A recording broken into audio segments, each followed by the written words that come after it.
श्री गुरुदेव दत्त. चैतन्य गोरक्षनाथांचं जे कार्य आपण बघायला गेलो तर खूप मोठ्या प्रमाणात त्यांनी जे कार्य केलं ते कॉन्क्रीट एका शिस्तबद्ध पद्धतीने त्यांनी त्याचा आराखडा केला होता. जसं की शिव, ज्ञान आणि शक्ती या 3 भागामध्ये ते विभागलं गेलं होतं. शिव जेव्हा म्हणतो त्यामध्ये आध्यात्मिक ज्ञान, नंतर हठयोग प्रदान केलं होतं आणि त्या हठयोगामध्ये परत त्यांनी ज्ञान, कर्म, योग, तप आणि सिद्धांत असे 5 विभाग केले होते. आणि कर्म विभागामध्ये परत ग्रंथरचना, प्राकृतांत धर्मज्ञान आणि ज्ञान ह्या 3 गोष्टी त्यामध्ये दिल्या.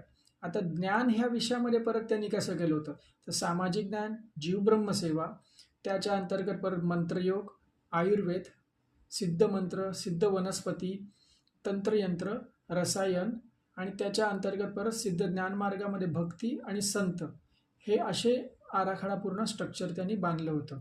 त्यानंतर शक्ती या सांप्रदायिक पद्धतीमध्ये त्यांनी शक्ती रूपातनं योगप्रधान साधना, गुरुभक्ती, कर्मनिष्ठा, सेवाधर्म, तपाचरण, मठांची स्थापना, योगधर्माचा प्रसार आणि सिद्ध म्हणजे ज्ञान केले, भक्ती केली आणि सिद्ध असे संत असे वेगवेगळे त्यांनी आयाम बनवले होते आणि त्या सर्व आयामांच्या अंतर्गत पूर्ण स्ट्रक्चर वेल प्लॅन, वेल ऑर्गनाइज काम त्या काळामध्ये सुद्धा त्यांचं होतं. तर म्हणूनच आजच्या काळामध्ये सुद्धा गोरक्षनाथांचं नाव अखंड हिंदुस्थानात नव्हे तर जगभरात एक सिद्धयोगी, एक भयंकर ज्यांनी अफाट साधना केली आणि मानवजातीचं कल्याण करण्यासाठी जे काय जास्तीत जास्त ज्ञान देता येईल ते देण्याचा प्रयत्न या चैतन्य गोरक्षनाथांनी केलेला आहे.